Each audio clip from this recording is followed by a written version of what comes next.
राधा वल्लभ श्री हरिवंश, राधा वल्लभ श्री हरिवंश। जय जय राधा वल्लभ गुरु हरिवंश, गुरु वृंदावन गुरु बन चंद्र। जय जय राधा वल्लभ श्री हरिवंश, श्री वृंदावन श्री बन चंद्र। ओम श्री परमात्मने नमः। श्री गणेशाय नमः। प्रेम और शरणागति।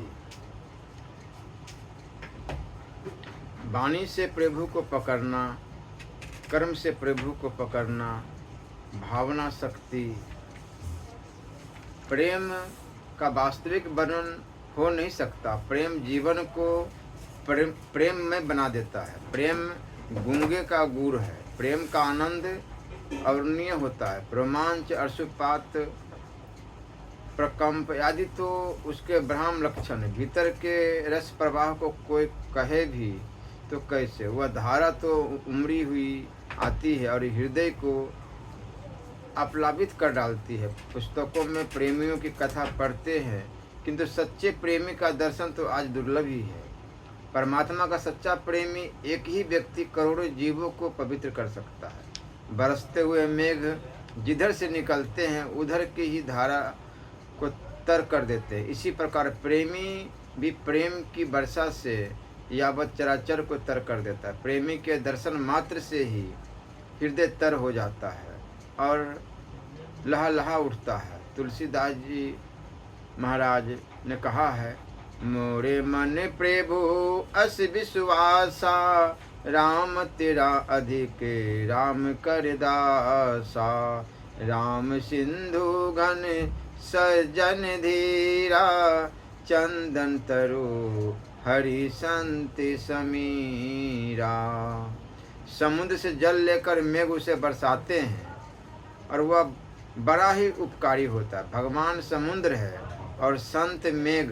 भगवान से ही प्रेम लेकर संत संसार पर प्रेम बरसाते हैं। और जिस प्रकार मेघ का जल नदियों नालों से होकर पृथ्वी को उबरा बनाते हुए समुद्र में प्रवेश कर जाता है, ठीक उसी प्रकार संत भी प्रेम की वर्षा कर अंत में प्रभु के प्रेम को प्रभु में ही समर्पित कर देते हैं। प्रभु चंदन के वृक्ष है और संत बयार। जिस प्रकार हवा चंदन की सुगंध को दिगंत में फैला देती है, उसी प्रकार संत भी प्रभु के दिव्य गंध को प्रवाहित करते रहते हैं। संत को देखकर प्रभु की स्मृति आती है। अतः संत प्रभु के स्वरूप है। जैसे पपीहा और किसान तो केवल मेघ के ही आश्रित है, इसी प्रकार श्रद्धालु पुरुष भी केवल संतों के आश्रय रहते हैं। प्रेमी के वाणी और नेत्र आदि से प्रेम की वर्षा होती रहती है। उसका मार्ग प्रेम से पूर्ण होता है। वह जहाँ जाता है वहाँ के कण कण में, हवा में, धूलि में उसके स्पर्श के कारण प्रेम ही प्रेम दृष्टि गोचर होता है। उसका स्पर्श ही प्रेम में होता है, स्नेह से ओतप्रोत होता है। अब प्रश्न यह उपस्थित होता है कि यह प्रेम कैसे प्राप्त हो। इस संबंध में महाराज गोस्वामी श्री तुलसीदास जी महाराज कहते हैं, बिनु सत्संग न हरि कथा तेहि, बिनु मोह न भाग। मोह गए बिनु राम पद, होई न ढूंढ अनुराग। किंतु शोक है हम लोगों का, प्रेम तो कांचन कामनी मान प्रतिष्ठा में हो रहा है। हम तो सच्चे प्रेम के लिए हृदय में कभी कामना ही नहीं करते। जब तक प्रेम के लिए हृदय तरस नहीं जाता, व्याकुल नहीं होता, तब तक प्रेम की प्राप्ति भी कैसे हो सकती है। अभी तो हम लोगों का कामी मन नारी प्रेम में ही आनंद की उपलब्धि करा रहा है। अभी तो हम लोगों का लोभी चित्त कांचन की प्राप्ति में ही पागल है। अभी तो हम लोगों का चंचल चित्त मान बड़ाई के पीछे मारा फिरता है। जब तक हम लोगों का यह काम और लोभ सब ओर से सिमट कर एकमात्र प्रभु के प्रति नहीं हो जाता, तब तक हम प्रभु के प्रेम को प्राप्त भी कैसे कर सकते हैं। प्रेमी मुख रहते हुए भी भाषण देता, मानो उसका अंग अंग बोलता है। उसके सभी अवयवों से मानो एक शुद्ध संकेत, एक निर्मल ध्वनि निकलती है। प्रेमी उपदेश देने नहीं जाता, वह क्या बोले, कैसे बोले। गोपियों ने प्रेम की शिक्षा किससे और कब दी थी? भरत जी ने भक्ति का उपदेश कब और किससे दिया? उनके चरित्र उपदेश देते रहे और देते रहेंगे। प्रेम में जिसे अनित्य और आत्मसमर्पण की सराहना की गई है, उसकी सजीव मूर्ति गोपियाँ हैं। इसी प्रकार रामायण में उसके प्राण स्वरूप प्रेम मूर्ति श्री भरत जी है।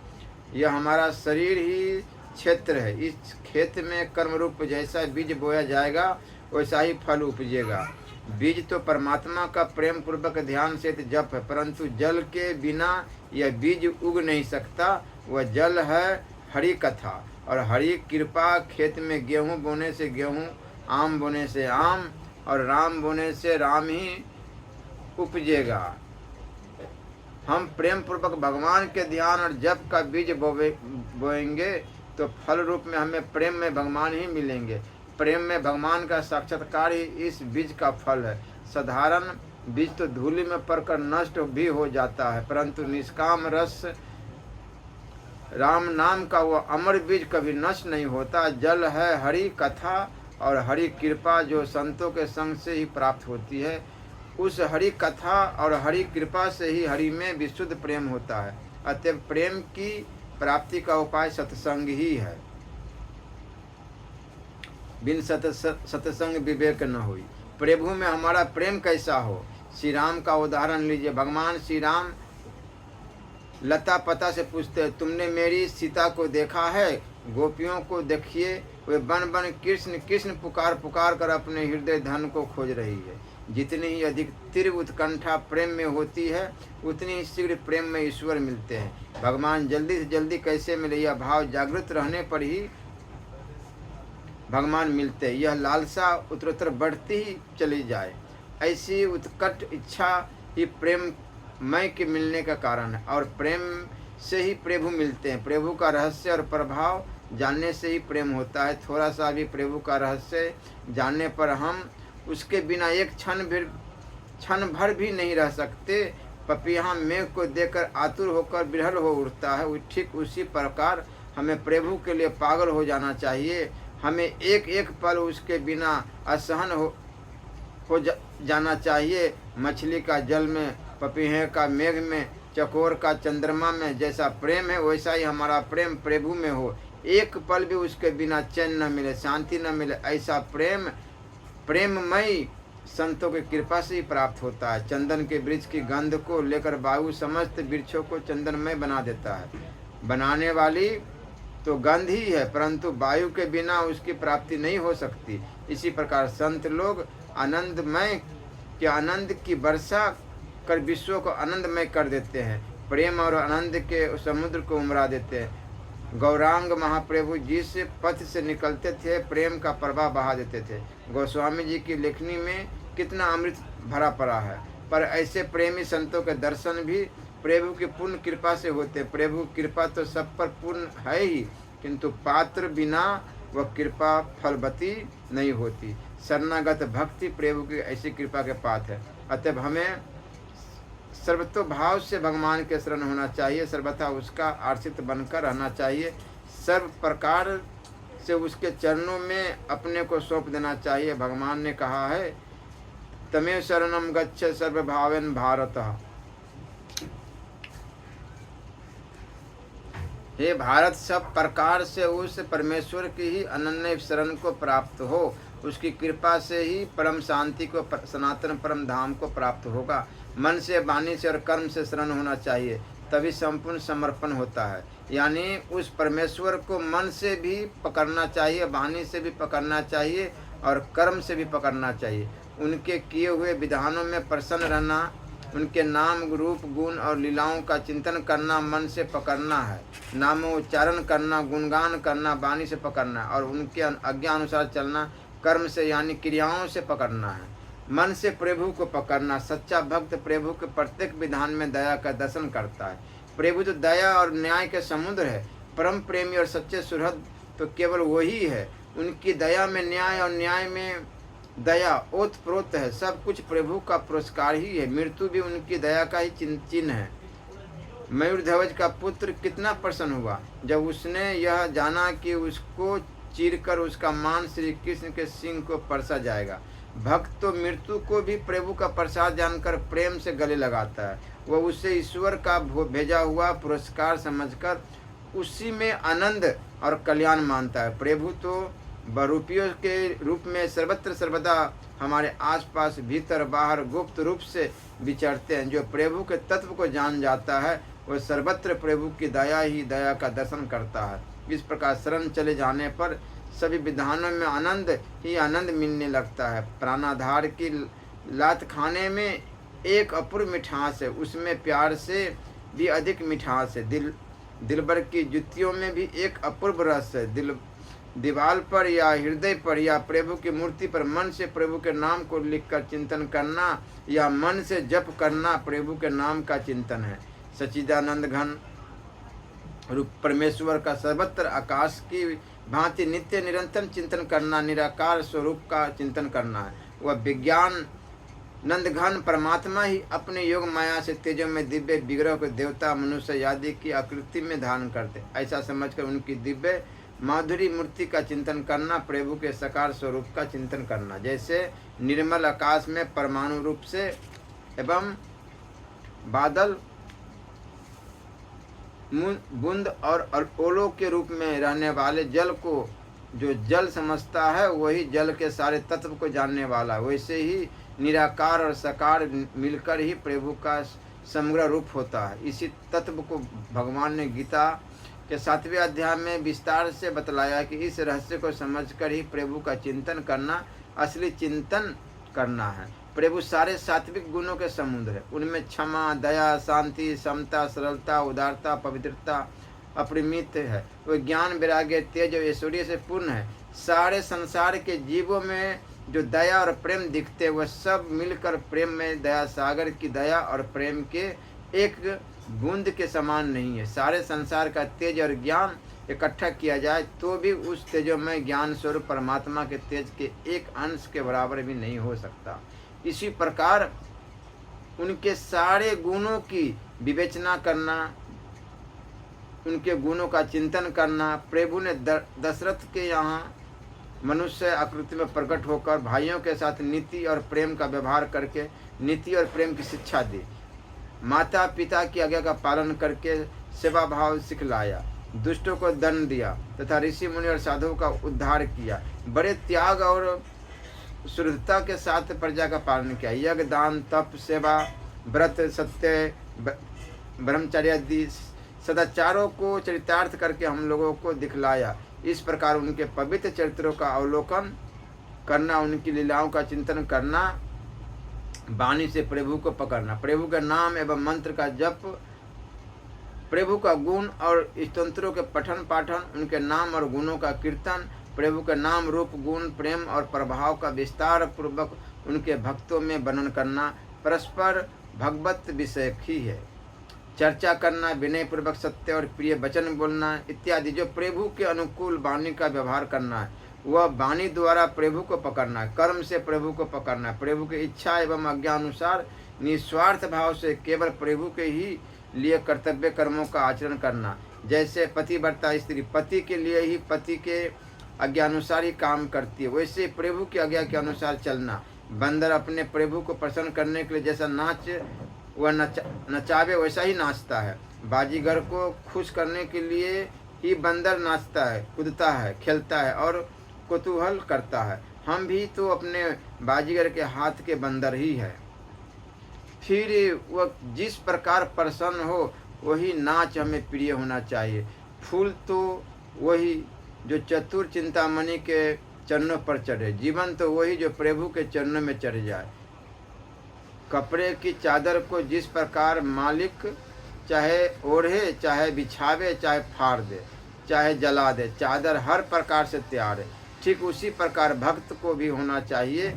चाहे प्रभु भक्त को तारे चाहे मारे, वह जिस प्रकार चाहे रखे, फाड़ डाले चाहे जला डाले, जैसे चाहे वैसे रखे। भक्त को तो हर क्रियाओं में मालिक का प्यारा हाथ देखकर सदा हर्षपूर्ण ही रहना चाहिए। हम तो प्रभु के हाथ की केवल कठपुतली हैं। वह चाहे जैसा नाच नचावे, मालिक की इच्छा पर ही प्रसन्न रहना चाहिए। हमारा परम धर्म है सर्वत्र ईश्वर का दर्शन करते हुए यज्ञ, दान, तप, ब्रह्मचर्य आदि उत्तम कर्मों को आचरण करना एवं सब भूतों के हित में रत होकर सबके साथ विनय और प्रेम पूर्वक व्यवहार करना कर्मों के द्वारा प्रभु को पकड़ना है। याद रखिए, उसकी शरण में चले जाने पर अहित भी हित बन जाता है। गरल सुधा सम अरिहित होई, शरण में जाकर यदि मर जाए तो वह मरण भी मुक्ति से बढ़कर है। प्रभु कहते, जे करे अमार आस, तार करे सर्वनाश, तबु जय छाड़े नायास, तार हई दासेर दास। अर्थात जो मेरी आशा करता है मैं उसका सर्वनाश कर देता हूँ, इस पर भी जो मेरी आशा नहीं छोड़ता उसका मैं दासानुदास बन जाता हूँ। उपयुक्त प्रकार शरण होने पर वह प्रभु की कृपा का सच्चा पात्र बन जाता है और प्रभु की कृपा से उसे विशुद्ध प्रेम की प्राप्ति हो जाती है तथा उसको परमात्मा का साक्षात्कार दर्शन होकर परमानंद एवं परम शांति की प्राप्ति हो जाती है। अतएव हम लोगों को संसार के सारे पदार्थों को लात मारकर प्रभु के शरण में जाना चाहिए। रिद्धि सिद्धि, मान, बड़ाई और प्रतिष्ठा आदि से भी वृत्तियां हटा लेनी चाहिए। यह अपार संसार यह एक अथाह सागर है।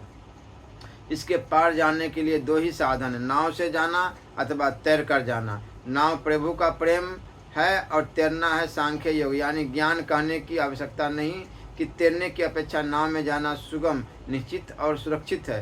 प्रेम रूपी नौका की प्राप्ति के लिए प्रभु के शरण जाना चाहिए। तैरने के लिए तो हिम्मत और त्याग की आवश्यकता है। तैरने में हाथ और पैर से लहरें चिरते हुए आगे बढ़ा जाता है। संसार सागर में विषय रूपी जल को हाथ और पैर से फेंकते हुए हम तैर जाते हैं, या उस पार जाने का लक्ष्य न भूले और लहरों से हाथ पैर न लिपटे।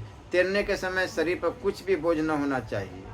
इसी प्रकार विषयों की लहरों की चीर कर आगे बढ़ने का लिए हमारे भीतर तीव्र ढूंढ वैराग्य रूपी उत्साह का होना आवश्यक है। इसके बिना तो एक हाथ भी बढ़ना असंभव है।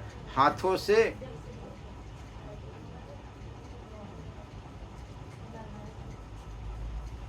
सच्चे आत्मसमर्पण में तो विषय शक्ति का त्याग अनिवार्य है ही। विषयों में प्रेम भी हो और समर्पण भी हो, यह संभव नहीं है। कांचन कामनी से भी अधिक मीठी छुरी मान बड़ाई है। इसने तो बहुत ही बड़े बड़े साधकों को फंसा दिया है, रोक दिया है, अनंत को तो डुबा दिया। इससे सदा बचे रहना चाहिए। इसमें तनिक भी संदेह नहीं कि ज्ञान से तैरने की अपेक्षा प्रेम में नित्य नवीन नौका में जाना सुखप्रद, सहज और आनंददायक है। वह विशुद्ध प्रेम प्रभु के अनन्य शरण होने से ही प्राप्त होता है। अतएव अनन्य शरण होकर जाना ही नौका से जाना है। संसार सागर को तो हर दशा में लांघना ही पड़ेगा। उस पार गए बिना तो प्राण वल्लभ की झांकी होने की नहीं। फिर क्यों उसी के शरण में जाकर उसी के हाथ का सहारा बनकर चले। भगवान ने स्वयं प्रतिज्ञा भी की है कि हे अर्जुन, जो मेरे परायण हुए भक्तजन संपूर्ण कर्मों को मेरे में अर्पण करके मुझ सगुण रूप परमेश्वर को ही तेल धारा के सदृश अनन्य ध्यान योग से निरंतर चिंतन करते हुए भजते हैं, उन मेरे में चित्त को लगाने वाले प्रेमी भक्तों का मैं शीघ्र ही मृत्यु रूप संसार समुद्र से उद्धार करने वाला होता हूँ। यह संसार समुद्र बड़ा ही दुस्तर है। इससे तरने का सहज उपाय भगवान की शरण ही है। भगवान ने कहा है, देवी रसा गुणमयी मम माया द्वितीया मामेयं प्रबद्धे माया मेत्ताहांतरन्ते। यह अलौकिक अर्थात अति अद्भुत त्रिगुणमय मेरी योग माया बड़ी दुस्तर है, परंतु जो पुरुष मुझको ही निरंतर भजते हैं वे इस माया को उल्लंघन कर जाते हैं, अर्थात संसार से तर जाते हैं। अतएव हम लोगों को प्रेम और प्रेम में भगवान की प्राप्ति के लिए मनसा वाचा कर्मणा सब प्रकार से भगवान की शरण में जाना चाहिए। भावना अंतकरण की एक वृत्ति है। संकल्प, निश्चय, चिंतन, मनन यादि इसी के नाम है। भावना 3 प्रकार की होती है, सात्विकी, राजसी और तामसी। आत्मा का कल्याण करने वाली जो ईश्वर विषयक भावना है वह सात्विकी है। संसारिक विषय भोग की राजसी एवं अज्ञान से भरी हुई हिंसात्मक भावना तामसी। संसार के बंधन से छुड़ाने वाली होने के कारण सात्विकी भावना उत्तम और ग्राह्य है, एवं राजसी तामसी भावना अज्ञान और दुखों के द्वारा बांधने वाली होने के कारण निष्कृत एवं त्याज्य है। स्वभाव के अनुसार भावना, भावना के अनुसार इच्छा, इच्छा के अनुसार कर्म, कर्मों के संस्कारों के अनुसार स्वभाव एवं स्वभाव के अनुसार पुनः भावना होती है। इस प्रकार यह चक्र चलता रहता। उत्तम कर्म एवं उत्तम भावना से बुरे कर्म एवं बुरी भावना का नाश हो जाता है। फिर अंतकरण पवित्र होने पर परमात्मा की प्राप्ति हो जाती। इसलिए हम लोगों को उत्तम कर्म एवं उत्तम भावना की वृद्धि के लिए सदा पुरुषोत्तम का संग करना चाहिए, क्योंकि मनुष्य पर संग का बड़ा प्रभाव पड़ता है। जैसा संग वैसा रंग। श्री राधा वल्लभ लाल की जय।